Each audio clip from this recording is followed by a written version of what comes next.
Yes guys, at live po tayo ngayon. Dito po ako ngayon sa Eriga City at andito po ang aking ngayong situation. Nakikita nyo po ngayon, ayan. Yan na lang po ang may papakita ko sa inyong actual scenario at clear na sitwasyon dito sa aming area. Yan po yung area ng aming paglabas.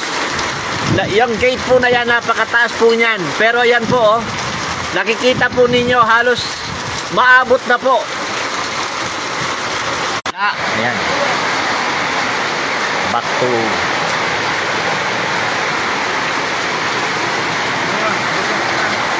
Ayan po guys, kung ako ay lalabas po dyan, kung ako po ay lalabas, ako po ay halos aabuti na po dyan ang aking katawan, ang aking ulo, halos ibig sabihin maglalampo na po siya.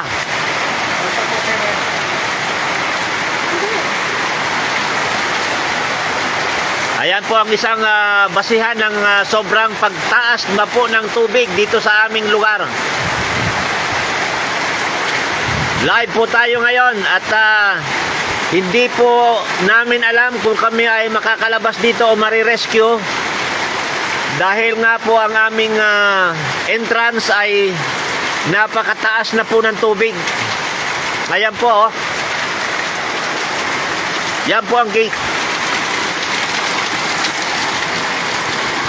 Ayan. Ito po ngayon ang actual situation dito ngayon sa Eriga City, dito sa amin pong boarding house. Ayan po, nasa second floor na po ako. Ayan po ang mga tao.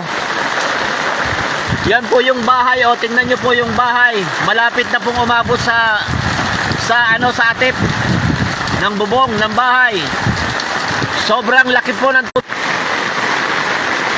Ayan, kung kaya dapat po pakishare na lang po, pakishare po nitong aking video para ang aming sitwasyon po dito ay makita.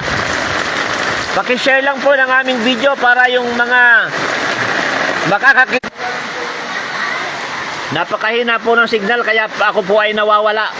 Pero ayan po ang tunay na sitwasyon ngayon dito sa Eriga City.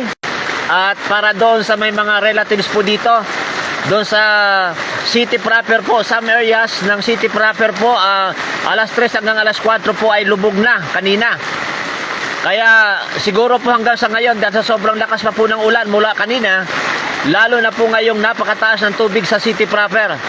At kami po ay malapit lang sa city proper, pero yung area po namin ay medyo mababa, kaya ayan po ang sitwasyon dito. Malapit na pong umabot sa bubong yung doon sa aming... Ayan po, nakikita nyo po yung tao na yan, naglalangoy na po dahil sa sobrang lalim. Hindi na niya po kaya, ayun po, oh, nakikita nyo po. Kaya guys, pakiano na lang po ng ating sitwasyon ngayon dito upang kung may share nyo po yan, makikita po ito ng Eriga. Wala na pong light guys at hindi ko na po maipakita.